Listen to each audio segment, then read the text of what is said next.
6 Feet in the Six. I'm your host, Jeff Barrett with Business Interiors. Thank you for joining us today. The purpose of this interview series is for the close-knit Toronto commercial real estate industry to share ideas and best practice in order to help everyone get back to the office safely and efficiently. Joining us today is Sue Marenick, Creative Managing Director at Kirsch Design, and Yoon, President of Bleu Blanc Rouge. Thank you for joining us today. Thanks for having us. Thank you. Sue, can you tell the viewers a little bit about yourself? Sure. Yeah, I've been working in the interior design industry for, I think, about 15 years now. For the last 7 or 8 years, I've been working with Kirsch Design, doing mostly workplace and wellness design. And have enjoyed that very much. We are partnered with our sister architectural firm, Red Studio Architects. So we have a great sort of working relationship, and that's been wonderful. Before that, I spent some time at a large architectural firm and a small boutique firm before that. And it all started at Herman Miller for me way back in the day. So it all comes back to that. I studied at Humber College. And before that, I'm from Nova Scotia. So I did a business degree at St. Francis Xavier in Nova Scotia. So I came here to study design and always planned to go home, and didn't quite work out that way. Well, we're glad that we can have you in Toronto. So yes, it's great. It's great. Happy to be here, sort of in Toronto, but not really. Someday we'll get back there. That's right. Wahn, can you tell the viewers a little bit about yourself? Yeah, for sure. I'm Wahn. I'm the co-founder and president of creative agency Bleu Blanc Rouge, but it's kind of hard to pronounce, I know, for Anglophones. So I said just say BBR. And we have been around in Toronto for only 4 years, but BBR is a big agency in Montreal for the last 40 years. But I'm originally a New Yorker, and I moved here in 2002, just after 9/11. And I came here actually because of a job, because I was launching a global, what they call a global practice at WPP in cause-related marketing, sustainability communications. So that was a very new field back then. In fact, the word sustainability was brand new. And I was very excited by, applying business and marketing to social issues, kind of the intersection of business and social issues. So that's where I started, and I decided to stay in Toronto. I fell in love with it, never went back to the States, and now here I am. So that's me. Well, Canada's happy to have a great creative mind like yours here. So thank you for staying with us. Wahn, personally, how are you managing? Pretty well, actually. Although, I have to say 2020, was, I think, for so many people, an emotional roller coaster, and particularly for North Americans, because as my European friends had pointed out to me, one friend called it, you had a wedding cake of calamity on top of COVID, which everybody was dealing with. You had Trump and Trump's handling of COVID. You had Black Lives Matter. You had the US election. You had the insurrection, and we can add a few other things to it. So on that level, since I'm very politically connected to things happening, it was very, very difficult on the one hand. But on the other hand, our business did well because we had some anchor clients who are in categories who do very well during economic downturns, like a very famous electronics manufacturer that you may know, whose name begins with A. And they launch lots of new products during economic downturns and sort of turn up their marketing. So I think that allowed us to keep our lights on. And so it was really sort of hold on and ride the wave, ride the white water, as it were. But 2021 is looking quite good. That's great to hear. Sue, personally, how are you managing? Depends on the day, I guess I would say.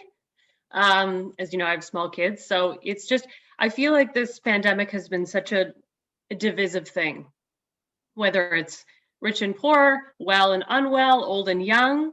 It's so divisive. And I think those of us with kids and without kids, it's such a drastically different experience, and in good and bad ways.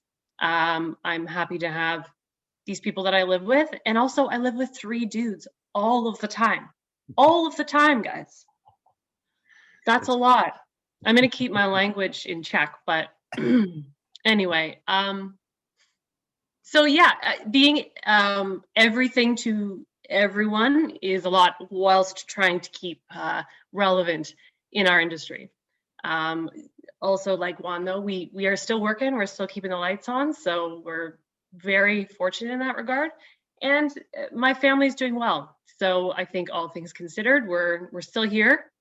Sue, can you show us what face mask you've been rocking? Yes, this one is very comfortable, and it's a little plug for if anybody's trying to have a baby, or if you know of anyone. Tripod Fertility, great husband and wife fertility team that we just finished their offices. That's it. Smooth.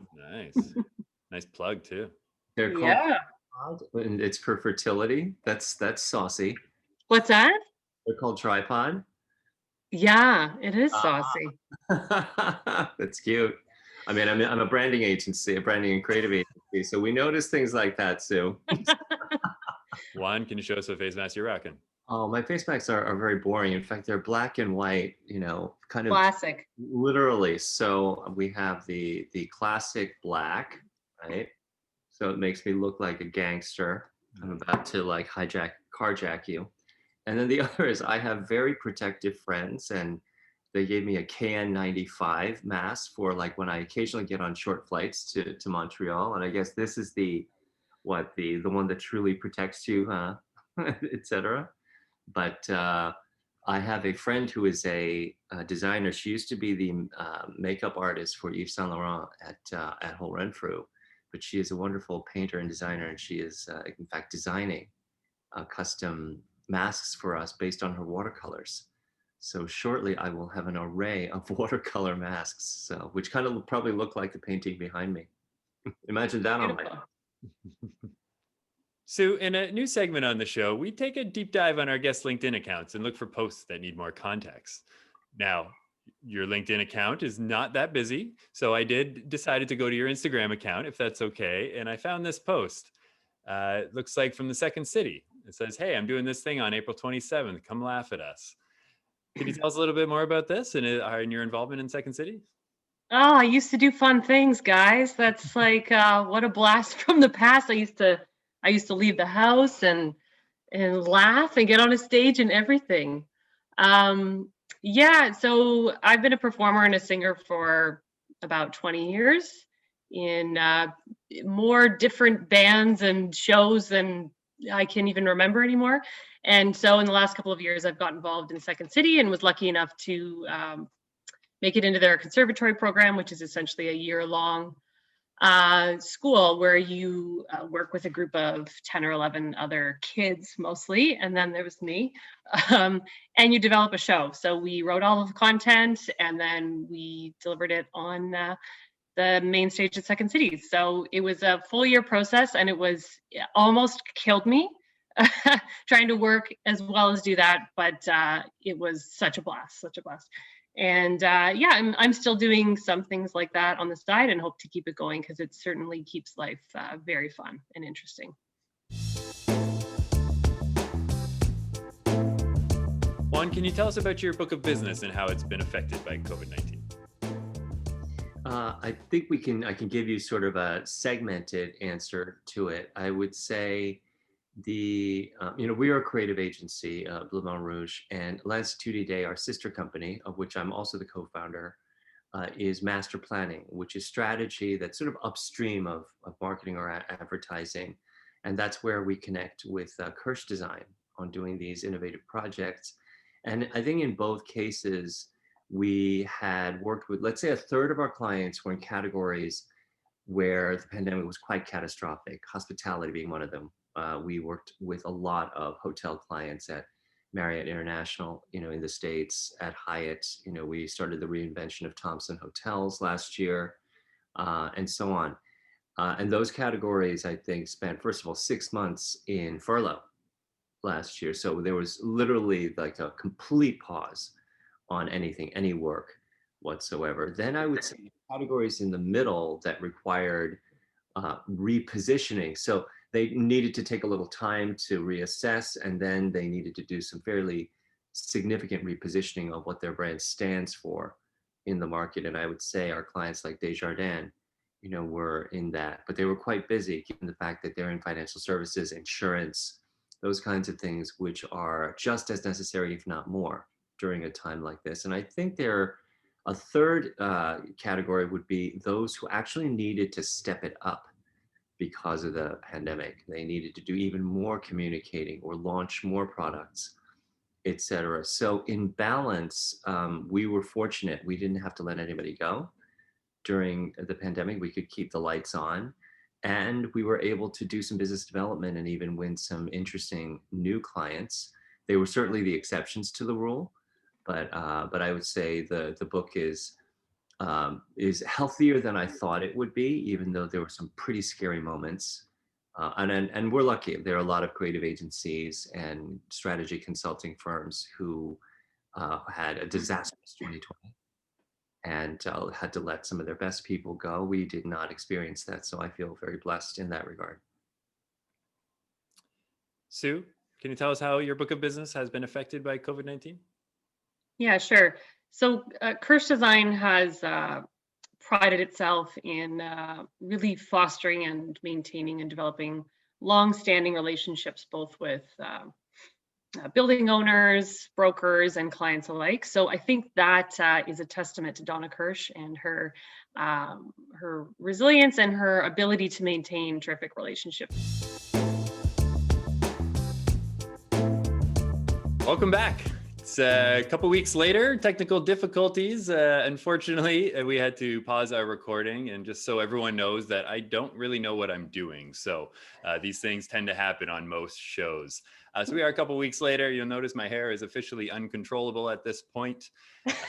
But thankfully, this is the product review section where I give the guest an opportunity to present what they're working on. So Sue, Wahn, the floor is yours. I'd love to hear this new research that you've come up with.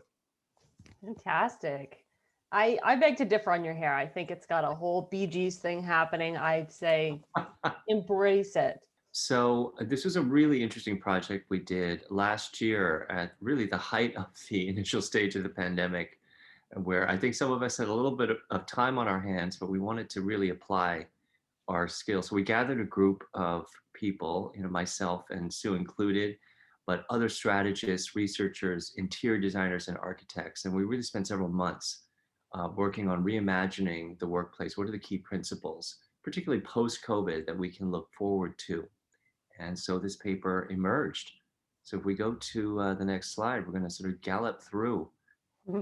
And we realized that it was a great time to reevaluate the very purpose of the workplace and challenge some assumptions, because the workplace model had been really invented 100 years ago and was due for a refresh. And we have some new realities. So pre-COVID, if you notice, their personal space was a luxury, the 9-to-5 commute was an obligation, et cetera. And post-COVID, the world has changed. Creative work can happen anywhere, anytime. Flexibility and choice are not optional. Personal, professional, and emotional safety have to be addressed in a workplace, and technology and human interaction are key. It's not either or anymore. It's a blend of the two. So if we go to the next one, we looked at the bigger context of what is the collective consciousness around this? What are the key or commonly held emotional drivers? We have a very unique proprietary process called the SMP, or the structural mapping process. And it's a half-day participatory process that uncovers the emotional drivers to any issue, purpose, cause, or brand. And we chose to apply it to this subject that we all care about, that everybody is addressing now, which is I choose to work in this space. That was the desired outcome that we posited for the mapping. And the way our structural mapping process works is you need to have a desired outcome, and it can be anything, issue agnostic. So it can be I choose Apple or Starbucks. It can be I choose to live in this apartment building. We chose I choose to work in this space to see what is almost like a category view of emotional drivers of people, the drivers of choice for wanting to work, wanting to actually get up and go and work in a space commonly held. So let's go to the next one. And this picture emerged. So this is a map from our structural mapping process, or SMP. I'm just going to spend a minute on this slide so people can appreciate. If you notice that there are 3 different patterns or sequences of thoughts or emotions to this map, if you follow the direction of the arrows, one beginning with thoughtful design on the top, moving to healthy boundaries, into safe to dare, and then moving into that sort of blue shaded region that we call a meme, or a self-replicating loop, a feedback loop of the themes of limitless, unexpected creativity, and enhances creativity. So we're going to talk about that in a minute. On the left side, you see another way in, which is nurturing, that goes directly into that path. And then at the bottom, you see another set of emotional drivers of the attraction to a communal setting where you can share some good vibes and people can really shine. And we're going to talk about this in a minute, but it showed us the shared mental model. That's one way to think about it. When it comes to people choosing to work in any given space, this is the big picture drivers for why people would take the time and the trouble to go to work in a space. So let me get into what some of the implications were that came out of this map. It really gave us, kind of a new approach to thinking about the workplace, and helped us see big picture that our workplaces, for the most part, had started in the industrial era, in the assembly line worker era, where there was a managerial class managing people working in factories. And so the whole thing was a machine. So we call it the mechanistic or machine model of workplaces. Even our public schools, by the way, are still based originally on this model, because public schooling started at that time as well. Well, we no longer live in the industrial era, so it's time for us to take a big leap forward. And the new metaphor or model is really a very different one. So if we go to the next slide, this captures it in a picture. We move from the left, which is the machine model of efficiency, predictable mechanical structures, but where workplace is like a machine, to a much more contemporary model on the right, which is a ecosystem model, where you're part of an interconnected, dynamic, and evolving ecosystem of people and places. This is a very different mindset, but it's the crucial paradigm shift that we have to traverse. So we go to the next slide there.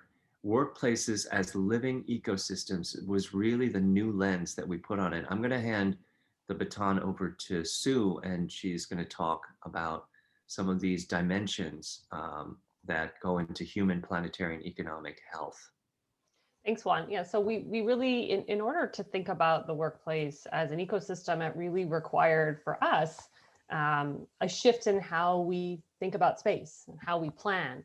So, as opposed to looking at a set of spatial or programmatic criteria that we get from a client, we really wanted to push that and challenge it. So we felt that it required a shift to start thinking about ideas such as mastery, autonomy, and trust, just like an ecosystem, something that is diverse, ever-changing, and self-healing. So how can we start to plan with these bigger picture ideas as opposed to this more tactical approach that we often get shoehorned into? And in order to do that, we felt that it was important to address 3 specific criteria that really sum up this macro approach, being human health, planetary health, and economic health. When we looked at the micro context issues that would be required to create this workplace as an ecosystem, they fell into 3 categories. So the sensory, sort of intangible components that make a space feel the way it does, either feel really great or not so great.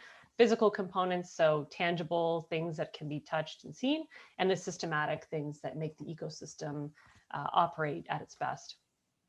So on a very high level, our full report goes into this a lot deeper, but some of the considerations that we looked at were access to natural light, acoustics, the quality of air, access to nourishment, both food, beverage, but also nourishment of mind and body, and all aspects of comfort.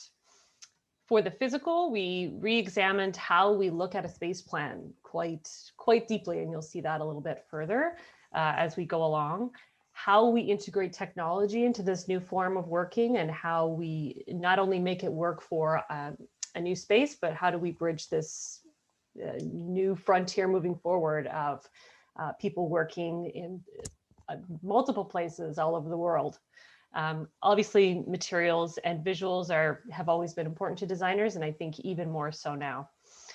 And looking at the systematic, we considered 3 different lenses. So the operations of the building and how that interacts with the organization, and making sure that there's a dialogue there between each group, and that they're getting the best of the building, and vice versa.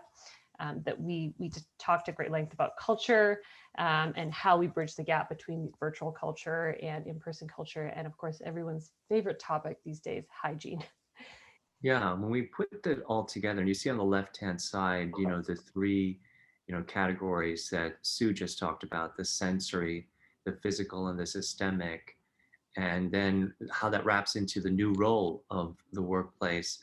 Rather than being a place that houses workers for productivity and efficiency, and again, that is the model from the industrial era.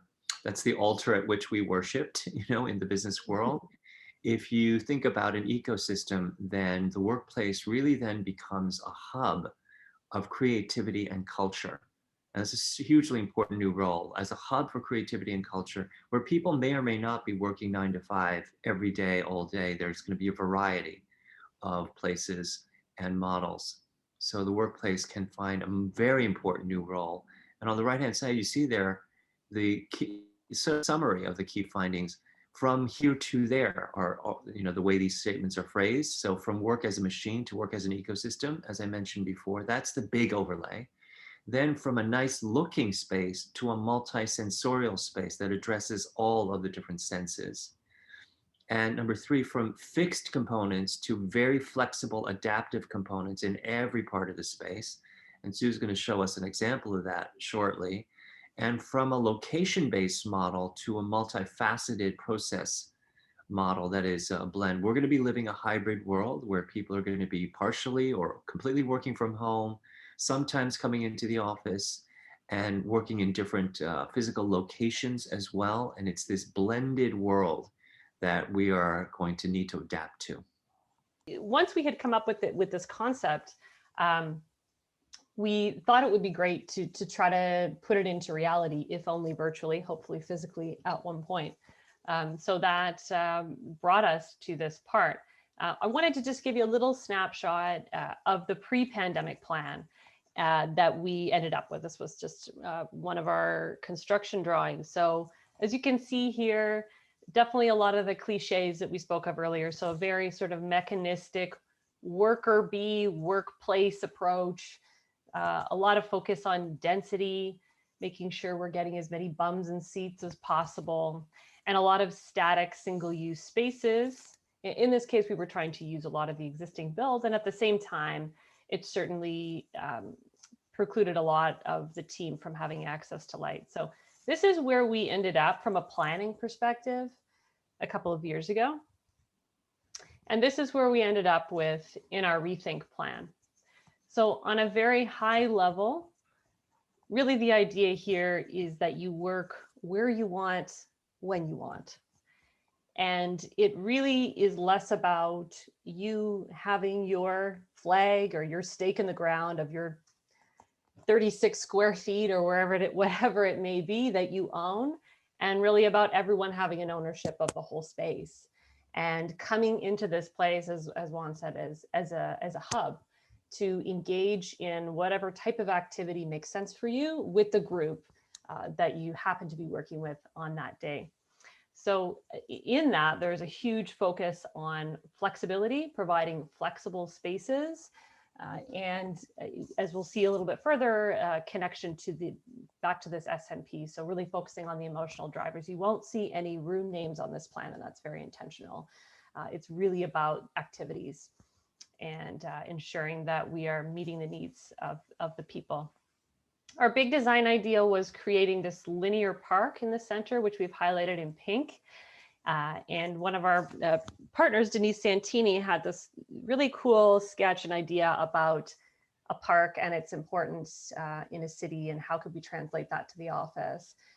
The idea that a park is transient, that it is public, it is somewhere that we can meet, that everyone is welcome, and that it is central, that this is the hub, this is the nexus of what's happening here. It's not about workstations, It's about the people coming together. So that was very intentional that this was created in the center of the space. And we started to refer to it as almost a lung, like a living, breathing entity. You know, when we thought about it as an organism, this really became the life. And all of these other supporting spaces were really that. They were really just arteries that came off of this main center point as the hub. When we look at it against the SMP, you can see that some of these gateways into this map were really reflected here. So we were really trying to ensure from all points of this plan, whether it be nurturing spaces, spaces where everyone can dare, good vibes only, that we were addressing the emotional drivers of people coming back to the office. So moving along, we explored the space in a series of sketches and a couple of full renderings, which we'll share with you. Looking here, you just have a bit of a key plan, and you see as you enter the space, we really wanted to capture this idea that you've arrived and it was worth the journey, like you've arrived somewhere special. So this really, I think, sums up this graphic, our sort of visual thesis of the workplace as an ecosystem, where we are respecting the architecture of the space and providing what the space needs in order to respond to its end users, and hopefully provide spaces and opportunities where people can really thrive and be their best. And finally, just showing this sense of the workplace as a hub. It really is simple.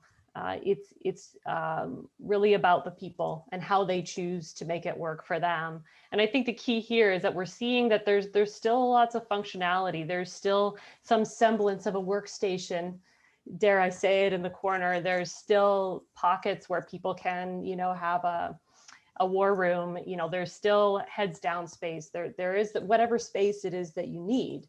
But we're putting the people and the communication and the connection at the forefront. And I think we're all at the place of this journey, if you want to call it the pandemic, that we're realizing that this is what we really need. It's productivity is so secondary now. We know that we can work anywhere that we really want, and I think the more that we become untethered by technology, and that's going to continue to happen, the more that a solution like this could be not just possible, but very achievable. And so I think that the key takeaway for me anyway, is the thing that's really great about this, and Wahn didn't mention, but this map that we created is transferable and is definitely a solution that we could see working. This is not specific to this office, is what we're saying. So we think that we could take this set of criteria and explore this with organizations that are struggling with this idea of how do we, not just safely bring people back, but encourage and get people excited about the idea of returning to the office. So we're excited to explore this with whatever group is struggling with that giant question. Okay, Wahn, Sue, thank you so much. That was awesome. I love all the creativity that's coming out of 2020. It's giving everyone a chance to rethink and come up with some new ideas for the future. And what you just prepared was so simple in its approach, because you've just identified the fundamental human needs, right? And like, if you keep tying things back to just what we need day to day, it really simplifies our approach. And this idea of flexibility, that just all comes naturally, I find, if you're trying to just satisfy those human needs. And so it's really great how you guys broke that down. It's just a really common sense approach. I mean, I love that health is the focus, obviously, but you didn't make the space look like a hospital, and I think that's critical. That's a big conversation happening right now. Like, how far do we go so people feel safe, but how far is too far where now we don't like being in the space? And the kind of backbone was what I kind of heard is you have the activity-based design. I mean, that's not a new philosophy. It's obviously something I'm passionate about over at Herman Miller. We talk about it a lot, and we'll probably have the same activities, but our requirements for those activities might be more personal and emotional versus just functional. Right? Like, I would prefer to have more space in this collaboration space because it's going to make me feel more productive, versus before it was just, do we have collaboration? Yes or no. Right. And so now I think you guys are really thinking about it differently and deeper as well, because, you know, there's just a new setting. It's the home office, right? And it's like, there's going to be some activities that are appropriate for home and some activities for the office. And so by being able to identify that with our clients and make those smart decisions, you guys nailed it right now. So, you know, people of our generation often, you know, criticize millennials and Gen Z for having low attention span. But I would reverse it to say younger generations are more interested in movement. They want to move around a bit. They want flexibility. They don't want to sit stationary for 10 hours at a time, and nor should they. And so it's we who have to get with the program, not them. Absolutely. I remember I probably about 8 years ago working at a bigger architectural firm, and you know, this firm had a ton of interns, and they would be sort of sandwiched in the middle of the open office. And there was this one intern who was doing a rendering and either playing a video game or watching a Netflix movie at the same time. And some of the senior principals in private offices peering over, I could just like see the blood boiling. And I was like, oh God, you know, and me kind of being in between those two generations, so interesting to witness that. That's how he works. And he was like, not having it, that, you know, these seniors weren't respecting the way that, and I thought that was so fascinating that, and that was even 10 years ago, really wasn't okay. You know, it was, you show up at 8:30 or whatever, and you know, you stay till there's only 2 people left, you do your job. You know, I think we're finally becoming unshackled from that, and really COVID was just an accelerator, and it's time to just let people work the way that they feel they need to. If they have to watch a movie at the same time, so be it. Well, great job. I really like what you guys put together.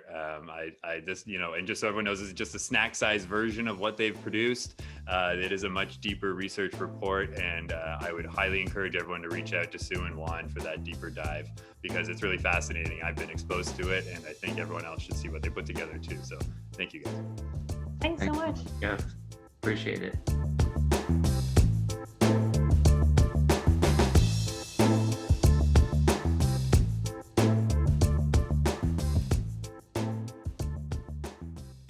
Change the name because 6 feet is all COVID related, right? Oh, that's so funny. I thought it was because you were 6 feet tall. Or 6 feet under or something. It means so many things. It means so many things.